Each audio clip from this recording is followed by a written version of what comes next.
Y estamos en el punto de la estructura de las profecías bíblicas, o la estructura o el esquema para entender las profecías bíblicas.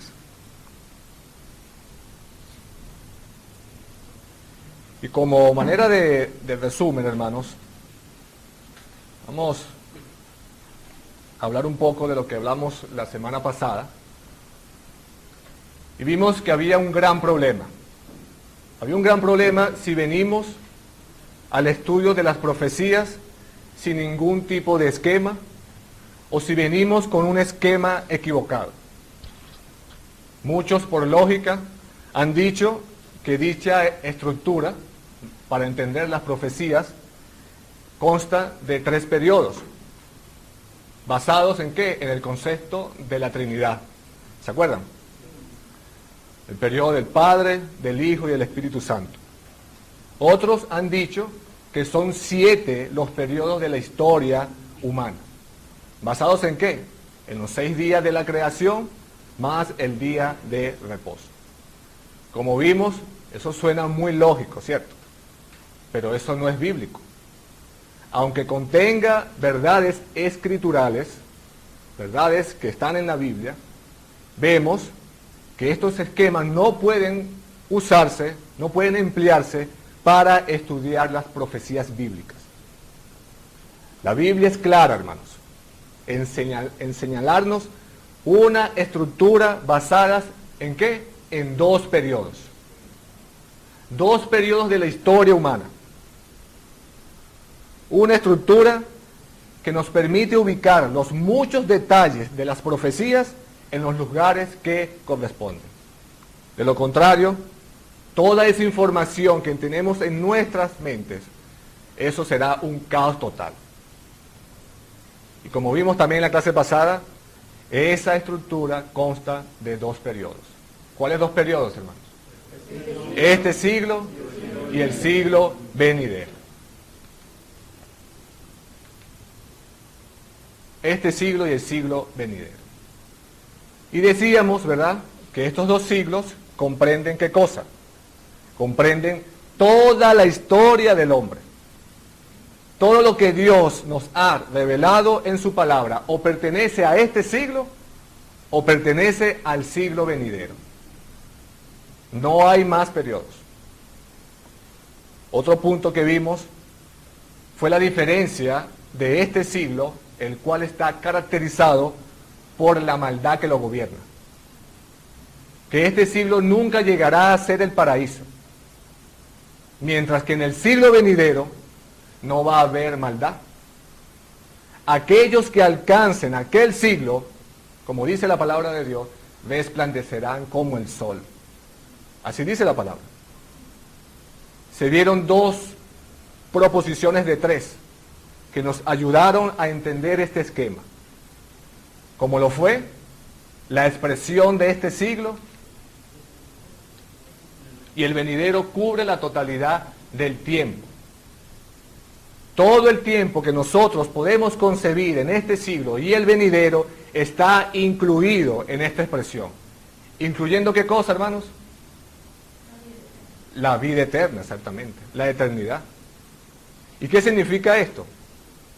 Esto significa que el tiempo no existió antes de este siglo, ni existirá tampoco después en el siglo venidero. No hay tiempo fuera de esa expresión, debido a que antes solo existía Dios y la eternidad. Y porque en el siglo venidero es eterno. No hay tiempo que podamos concebir fuera de este siglo o del siglo venidero. Y vimos un ejemplo en Mateo 12:32, ¿se acuerdan? El pecado de la blasfemia contra el Espíritu Santo, cuyo pecado no le será perdonado ni en este siglo ni en el siglo venidero. Es decir, no será perdonado jamás, dice la palabra.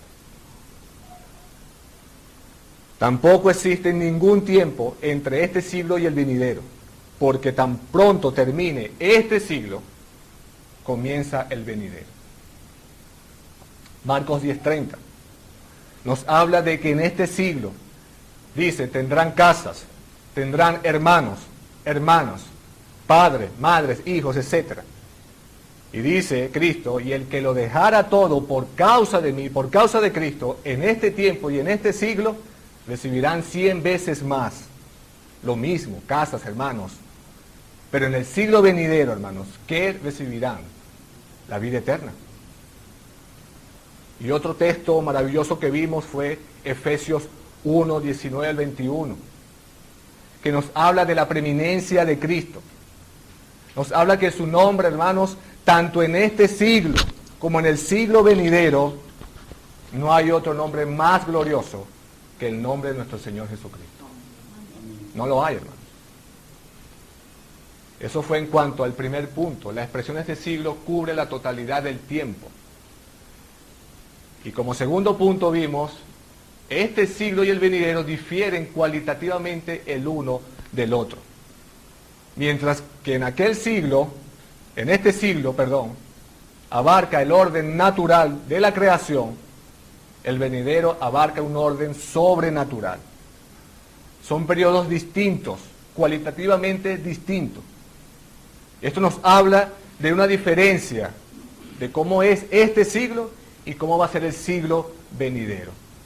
Y vimos un pasaje clave en Lucas 20, 27, cuando los saduceos le hacen la pregunta a Jesús sobre la resurrección, como lo dijo Moisés.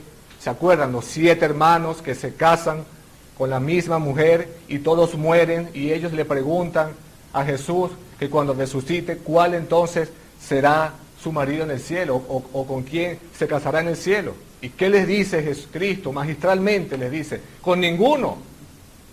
¿Por qué? Porque en el cielo no se casarán.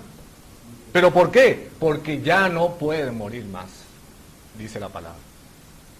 Y vimos 4 diferencias. En este siglo se casan y se dan en casamiento, pero en el siglo venidero, dice la Biblia, no tendrá necesidad de la institución matrimonial. La segunda diferencia que vimos fue que este siglo se caracteriza por la muerte. Y en aquel siglo la muerte ya no tendrá lugar.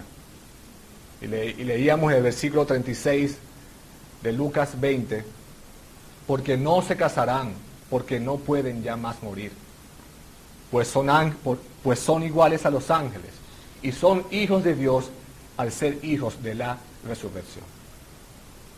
La tercera diferencia que vimos cualitativamente, este siglo es habitado por hombres en condición natural, con cuerpos naturales, cuerpos que se enferman, cuerpos que se envejecen y cuerpos que finalmente mueren, hermanos.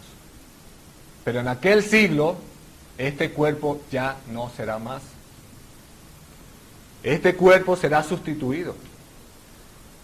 Será el mismo cuerpo, con la misma cara, pero, hermanos, cuerpos glorificados. Y la cuarta diferencia es que en este siglo cohabitan y coexisten los justos y los injustos. Mientras que en aquel siglo, es decir, en el venidero, habrá una separación, hermanos, entre ambos grupos. Y vimos la parábola del trigo y la cizaña, en donde la siega, que es el fin de este siglo, ¿cómo terminará este siglo? Terminará con la siega. Terminará con la separación de los justos y los injustos. Terminará con los justos entrando a la vida eterna y los injustos en la condenación eterna. Hermanos, dice Cristo que así terminará este siglo, con la siega. Y también dejamos una pregunta en la clase pasada, que es la tercera proposición de esta estructura para interpretar las profecías bíblicas. ¿Cuál fue esa pregunta? ¿Cuál es el evento que divide ambos siglos? La segunda venida de Cristo es el evento que divide ambos siglos. Ahí está.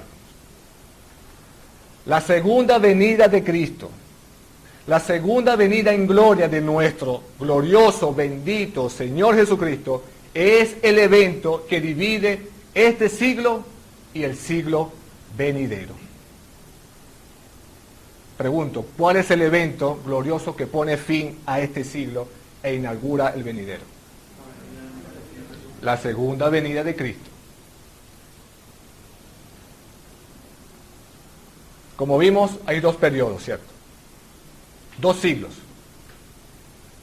distintos de la historia humana. Este siglo y el venidero. Ahora veremos que el evento que divide a ambos siglos, repito, es la segunda venida de Cristo. Y eso es lo que vamos a tratar de probar brevemente, hermanos, a través de 4 líneas de pensamientos. 4 líneas de pensamiento. La segunda venida de Cristo, 4 líneas de pensamiento. O 4 argumentos. El argumento de la resurrección, el argumento de la ciega, el argumento basado en la vida eterna y el argumento basado en Tito 2, 11, 14. No lo busquen todavía, no se adelanten.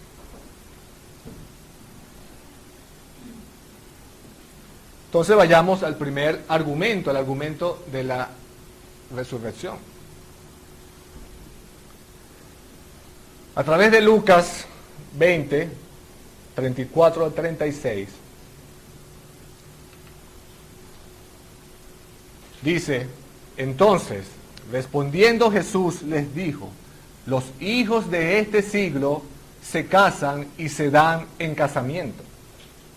Mas los que fueren tenidos por dignos de alcanzar aquel siglo y la resurrección, hermanos, de entre los muertos, ni se casan ni se dan en casamiento, porque no pueden ya más morir, pues son iguales a los ángeles y son hijos de Dios, al ser hijos de ¿qué, hermanos? Hijos de la resurrección. Vemos que hay algo que marca la diferencia aquí, entre este siglo y el venidero. ¿Qué dice el versículo 34? Mas los que fueren tenidos por dignos de alcanzar aquel siglo y la resurrección, hermanos, de entre los muertos, ni se casan ni se dan en casamiento. En este siglo, hermanos, estamos en cuerpos naturales, en el orden natural de las cosas, pero en aquel siglo seremos hijos de la resurrección. Por lo tanto, este suceso es lo que marca esa diferencia. Tan pronto los justos, los que fueren dignos de alcanzar aquel siglo, resucitarán para vida eterna y comenzará la era venidera. Ahora la pregunta es, ¿cuándo sucederá eso? ¿Cuándo sucederá eso? Bueno, hermanos, la Biblia dice que los justos resucitarán para vida eterna en la segunda venida de Cristo, poniendo fin a este siglo y dando inicio al venidero. Primera de Corintios 15, 22 al 24.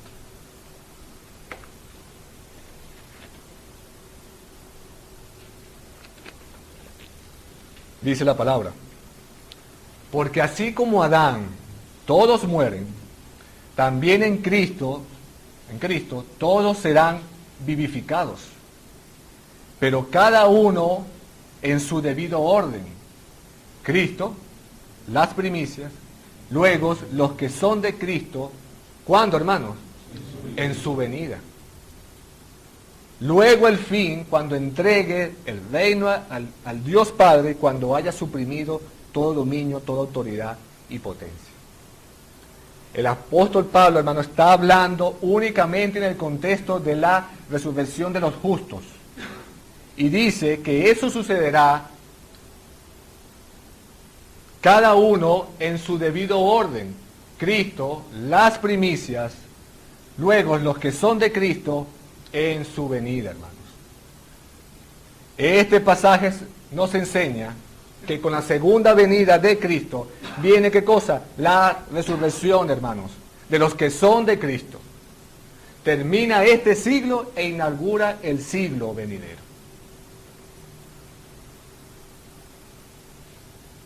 ¿Quedó claro? Bueno, si no quedó claro, veamos un texto mucho más claro. Primera de Tesalonicenses 4, 13 al 16. Dice el apóstol Pablo: tampoco queremos, hermanos, que ignoráis acerca de los que duermen, para que no os entristezcáis como los otros que no tienen esperanza. Porque si creemos que Jesús murió y resucitó, así también traerá Dios con Jesús a los que durmieron con él. Por lo cual os decimos esto en palabras del Señor, que nosotros que vivimos, que habremos quedado hasta la venida del Señor, no precederemos a los que durmieron. ¿Por qué? Porque el Señor mismo, hermanos, es decir, Cristo, con voz de mando, con voz de arcángel y con trompeta de Dios, descenderá del cielo, hermanos. Los muertos en Cristo, ¿qué harán, hermanos? Resucitarán primero.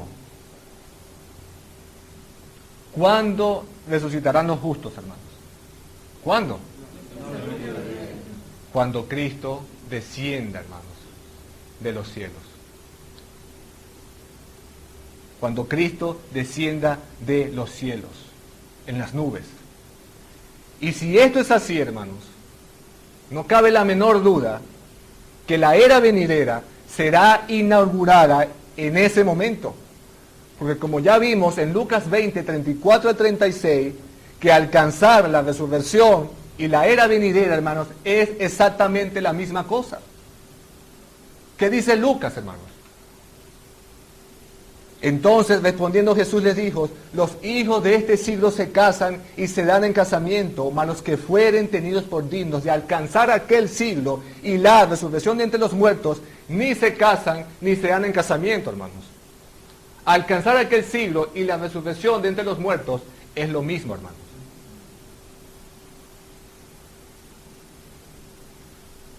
Es decir, serán tenidos por dignos de alcanzar aquel siglo únicamente aquellos que entren a través de la resurrección para vida eterna, hermanos. ¿Y cuándo sucederá eso? Cuando Cristo venga por segunda vez. Ese es el argumento de la resurrección, hermanos. Recordemos el punto que estamos tratando en este tiempo. La segunda venida de Cristo es el evento que divide, ¿qué cosa? Ambos siglos. Este siglo y el venidero. Tenga presente eso. Ahora vamos a probar eso, hermanos, con el argumento de la ciega. El argumento de la ciega.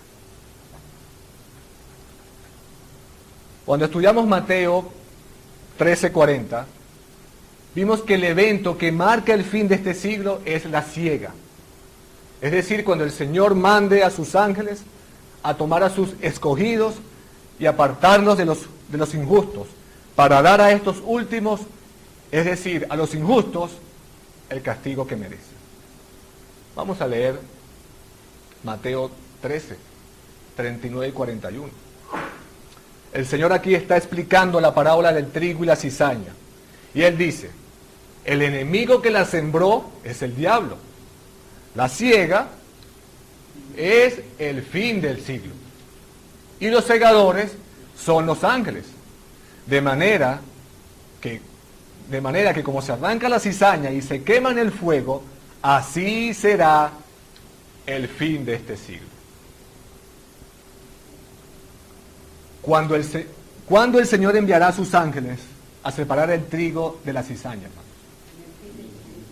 La Biblia dice, hermanos, que cuando el Señor venga por segunda vez y envíe a sus ángeles,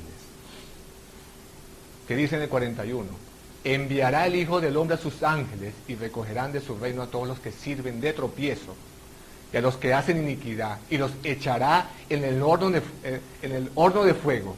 Allí será el lloro y el crujir de dientes.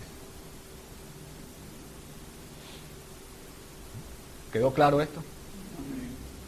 Si no quedó claro, vamos a ver otro texto, un poco más claro todavía. Mateo 24, del 30 y 31, y 40 y 41. Aquí está muchísimo más claro, hermanos. Entonces, aparecerá la señal del Hijo del Hombre en el cielo. Y entonces lamentarán, hermanos. Esto nos dice que el tiempo de la siega llegó.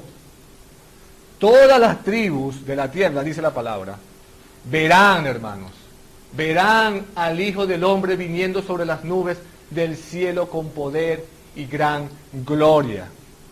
Y enviará, hermanos, a sus ángeles, lo mismo que dice Mateo 13, con gran voz de trompeta. ¿Y qué dice, hermanos? Juntarán a sus escogidos de los cuatro vientos, desde un extremo del cielo hasta el otro. Hermanos, cuando llegue el tiempo de la siega, los justos serán separados de los injustos. ¿Y qué dice el versículo 40, hermanos? Más claro que esto no puede ser, hermanos. No puede haber. Entonces, hermanos, estarán dos en el campo. ¿Y qué sucederá? El uno será tomado y el otro será dejado. Dos mujeres estarán moliendo en un molino. La una será tomada y la otra será dejada.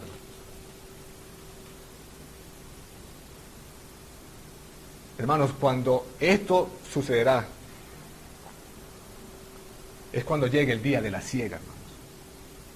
Y cuando llega el día de la siega, que es el fin del siglo, dando paso al siglo venidero, hermanos, Cristo dice que todo esto sucederá cuando vean el Hijo del Hombre. Es decir, hermanos, al Supremo, al Salvador, al hermoso Jesucristo, viniendo de las nubes, hermanos, descendiendo del cielo.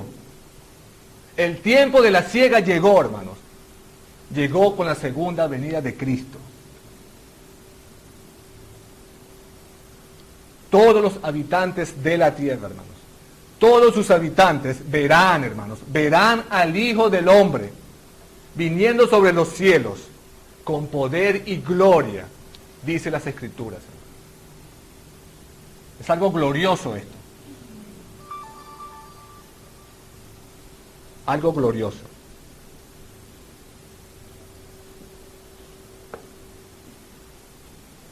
Ahora probemos, recordemos el punto. ¿Cuál es el punto que estamos tratando hoy? ¿Cuál es el punto, hermanos?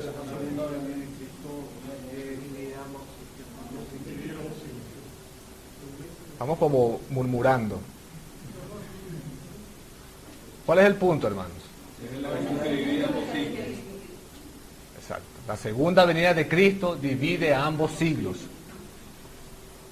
Ya lo probamos con el argumento de la resurrección, lo probamos con el argumento de la siega, ahora vamos a probarlo con el argumento de la vida eterna.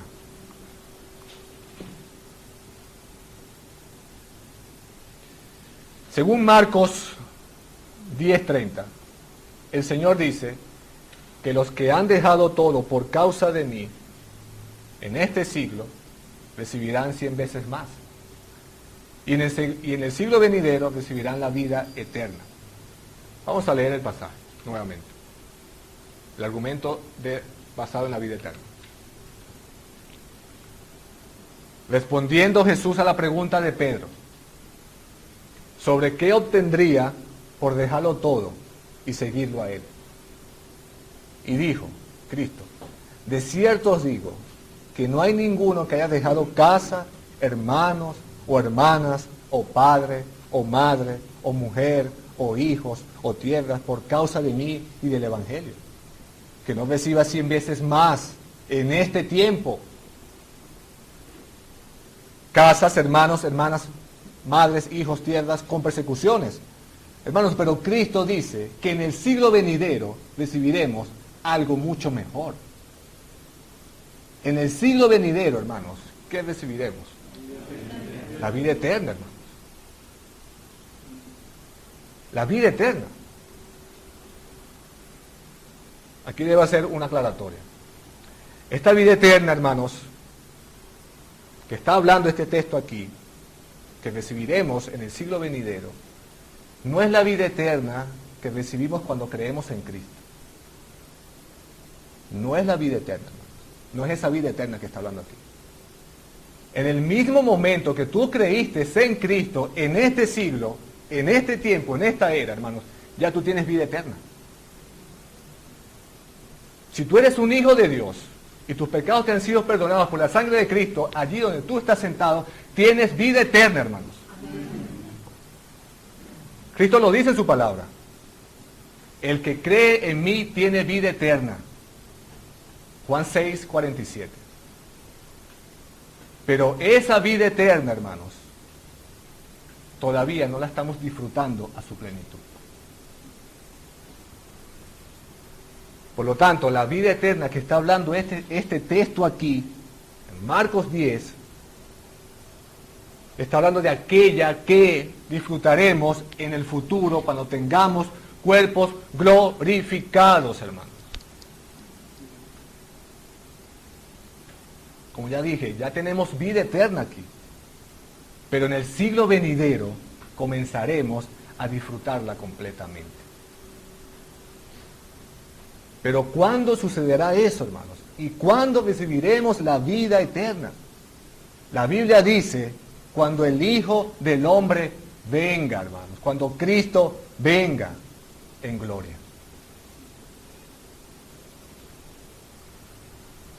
Me encanta cuando la Biblia utiliza muchos textos para aclararnos todo, hermanos. Es impresionante. Veamos un texto. Mateo 25, 31, 32, 45 y 46. Cuando el Hijo del Hombre venga en su gloria y todos los santos ángeles con él, entonces se sentará en su trono de gloria y serán reunidas delante de él todas las naciones. Y apartará, hermanos, los unos de los otros. ¿Cómo, hermanos? Como aparta el pastor las ovejas de los cabritos. Hermanos, la misma enseñanza siempre. Llega el Señor, llega la siega, se separan los justos de los injustos. ¿Y cuál es el resultado, hermanos? Versículo 45. Entonces les responderá diciendo, ¿quién, hermanos de Cristo? ¿Quién, hermanos? Cristo. De cierto os digo que en cuanto no lo hiciste a uno de estos más pequeños, tampoco a mí me lo hiciste. E irán estos al castigo eterno. Y los justos, hermanos, los justos, los hijos de Dios, ¿a dónde irán? A la vida eterna, hermanos. A la vida eterna. ¿Y cuándo sucederá eso, hermanos? ¿Cuándo? Versículo 31, cuando el Hijo del Hombre venga, hermanos. Recordemos el punto. El evento que divide este siglo es la segunda venida de Cristo. Inaugurando el siglo venidero. ¿Ven cómo todo está relacionado, hermanos? ¿Ven cómo todo encaja en esta estructura? La siega, el fin de este siglo, el inicio del siglo venidero, la segunda venida del Señor, la resurrección de los muertos, cuerpos glorificados, la vida eterna, hermanos. Y todo eso solamente pasa ¿en cuántos periodos? En 2 periodos. Este siglo y el venidero. Y esos periodos abarcan toda la historia humana, toda la historia del hombre.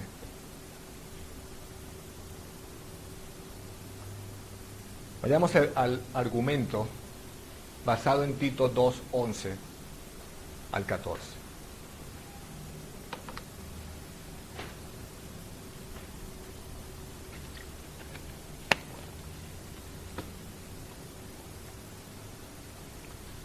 Dice, porque la gracia de Dios se ha manifestado para salvación a todos los hombres, enseñándonos que renunciando a la impiedad y a los deseos mundanos, vivamos en este siglo sobria, justa y piadosamente, hermanos.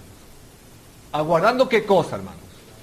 La esperanza bienaventurada y la manifestación gloriosa de nuestro gran Dios y Salvador Jesucristo. quien se dio a sí mismo por nosotros, para redimirnos de toda iniquidad y purificar para sí un pueblo celoso de buenas obras. ¿Cómo debemos vivir este siglo mientras aguardamos la esperanza bienaventurada, hermanos? ¿Cómo, hermanos?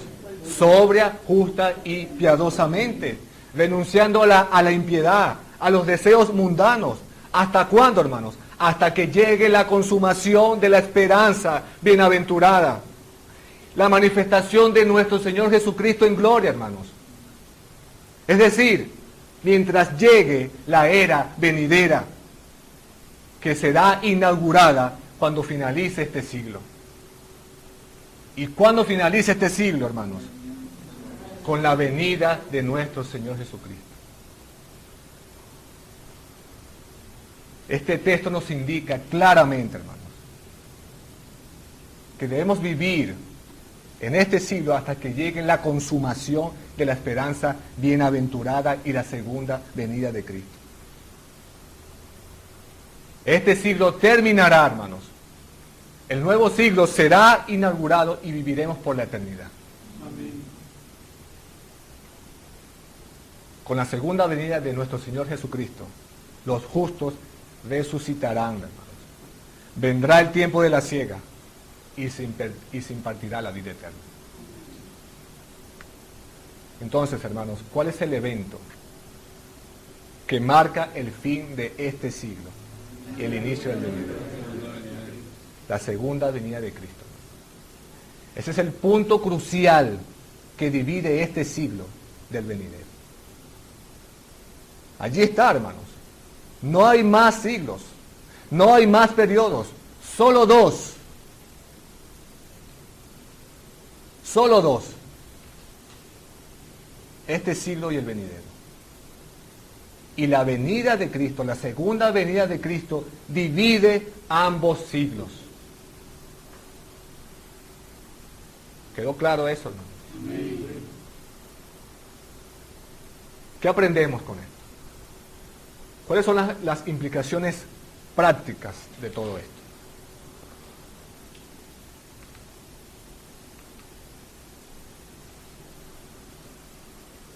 En primer lugar, hermanos, aprendemos que el esquema escatológico de la estructura o su estructura es bien simple. No es nada complicado, hermanos. Algunos la complican. Se sienten frustrados. ¿Se acuerdan de la ilustración de la cocina con sus gabinetes sin tramos? Era un problema, ¿verdad?, sin ellos. Pero cuando tenemos, hermanos, unos tramos, tenemos un esquema, una estructura, el problema se resuelve, hermanos. Todo se podrá organizar de manera ordenada, en el lugar que corresponde. Así mismo pasa con la escatología, hermanos. Así mismo pasa con las profecías bíblicas. La estructura de las profecías bíblicas es simple. Es cierto que hay detalles difíciles de interpretar, no solo en la escatología, sino en todas las áreas de la teología sistemática, en la soteriología, en la eclesiología, en la cristología, en cada una de ellas. Pero, hermanos, lo que hemos visto hasta ahora es simple, hermanos. 2 periodos nada más. Todo lo que Dios ha dicho en su palabra, o se cumple en este siglo, o se cumple en el venidero. Eso es todo, hermanos. No hay más. Solamente 2 periodos, 2 posibilidades. Se complican estudiando 3 periodos, 7 periodos. Se jalan los pelos estudiando eso. Pero no, hermanos. Solamente 2, este siglo y el siglo venidero. ¿Qué más simple que eso? Uno es natural y temporal, este siglo, y el otro es sobrenatural y eterno, aquel siglo venidero. Hay una separación uno del otro por la venida de Cristo. ¿Qué más simple que eso, hermano? Repito, hermanos, no estamos diciendo que no hay cosas difíciles de interpretar. No estamos diciendo eso, hermanos. Lo que estamos diciendo es que el esquema general de las Escrituras es simple. Y cuando tomamos ese esquema general y lo tenemos en nuestras mentes, al momento de estudiar las profecías bíblicas, hermanos, muchas cosas que las vemos oscuras se aclararán, hermanos. ¿Y saben por qué? Porque todo cae en su propio lugar. Todo, hermanos. Y aunque nos encontraremos con pasajes que al principio sean difíciles de interpretar, lo cierto es que si tenemos este esquema, esta estructura en nuestras mentes, sabemos al menos cómo no interpretarlos. No sabremos al principio lo que significa, pero también sabremos lo que no significa también. Si nos presentan 3 periodos o 7 periodos, ya sabemos que el esquema bíblico son 2. Y cuando vemos esas interpretaciones fantásticas de los textos, veremos que eso no coincide para nada con el esquema bíblico. Además, hermanos, hay un principio de la hermenéutica, que siempre debemos basarnos en textos claros para poder interpretar otros más oscuros. Hermanos, nunca podremos entender, por ejemplo, el libro de Apocalipsis si lo leemos a la primera. No, hermanos, porque este libro contiene muchas profecías donde la revelación se da por medio de figuras. Por lo tanto, es necesario, hermanos, ir a textos más claros para así poder interpretar adecuadamente estos textos más oscuros. No al contrario. Por eso vemos muchos textos bíblicos mal interpretados. En resumen, hermanos, hay 2 edades, 2 periodos, 2 siglos. El presente siglo y el porvenir. Si tu interpretación, hermanos, incluye otra era, otro siglo, otro periodo, o si alguien se presenta con una interpretación basada en 3 edades, o en 7 edades, o en más edades, esa interpretación está totalmente equivocada, hermanos.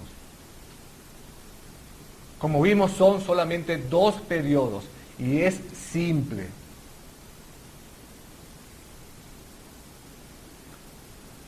Como segunda aplicación práctica en nuestras vidas, hermanos, este esquema, escúchelo bien, nos enseña que nuestra esperanza descansa únicamente en la intervención poderosa de Dios en la historia humana. Amén. Solamente Dios, hermanos. Escuche bien, hermano, esto. No es el hombre el que llevará a este mundo a convertirse en el paraíso. No, hermanos. No es ni la educación. No es ni la ciencia, hermanos. No es ni la política. Es importante, hermanos, que tengamos esto en nuestras mentes, sabiendo el contexto que tenemos como país. Es más, hermanos, ni siquiera la iglesia podrá hacer eso. Es cierto que la iglesia como instrumento de Dios debe dar testimonio de Cristo. Pero mis hermanos, déjame decirte que la única esperanza está en Cristo Jesús. No hay esperanza fuera de Jesucristo. Cuando Jesucristo regrese en gloria, hermanos, las cosas serán diferentes para aquellos que confiaron en Él. Su venida concluirá con el estado presente de las cosas. Su venida concluirá, hermanos, con este siglo e inaugurará el siglo venidero. Esa es la única esperanza del creyente, el verdadero Hijo de Dios, nuestro Señor Jesucristo. Y quiero que vayamos a nuestras Biblias y vamos a leer dos textos. Efesios 2, del 12 al 13.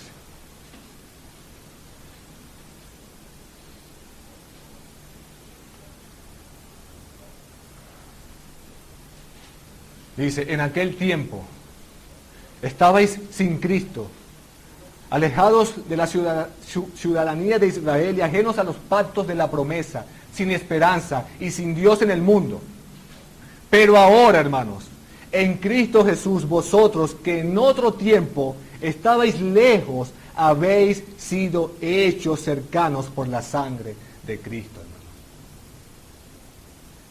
Eso es lo que éramos antes, siendo incrédulos, sin esperanza. Hermanos, los incrédulos dicen que tienen esperanza, pero ¿cuál esperanza? Si no tienen a Cristo, hermanos, sin promesa, sin Dios. Pero los cristianos, hermanos, los hijos de Dios, tienen una esperanza. ¿Y cuál es, hermanos? Cristo. Y una esperanza es que Cristo volverá, hermanos. Esa es nuestra esperanza, hermanos. Si tu esperanza está en este siglo, estás sin esa misma esperanza, hermanos. No tienes esperanza. ¿Por qué, hermanos? Porque esa esperanza terminará con tu muerte. La única esperanza está en Cristo. Y si no tienes esperanza en Él, hermanos, lamento decirte que no has experimentado la salvación de tu alma. ¿Y saben por qué, hermanos? Porque si no tienes esperanza en Cristo, no tienes ninguna otra, hermanos. No hay ninguna otra esperanza. Fuera de Cristo no hay esperanza, hermanos. Vayamos ahora a 1 de Tesalonicenses 1:9 al 10.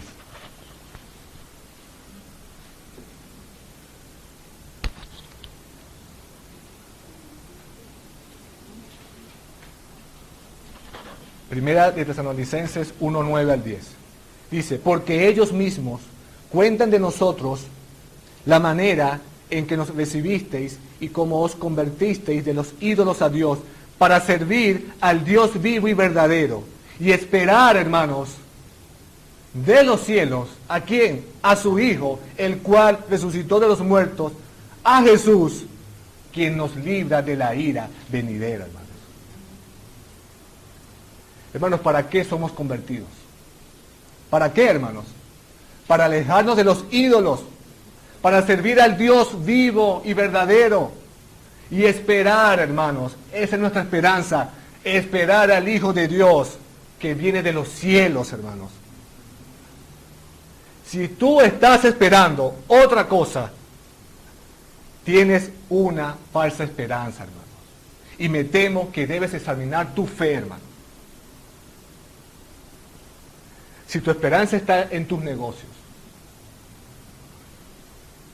si tu esperanza está en un golpe de suerte en tu vida, en tu dinero, que tu vida cambiará de la noche a la mañana, mi hermanos, debes examinar tu fe. ¿Por qué, hermanos? Porque la Biblia dice que fuimos convertidos de los ídolos a Dios para servirlo a Él, hermanos, y esperar de los cielos a nuestro Señor Jesucristo.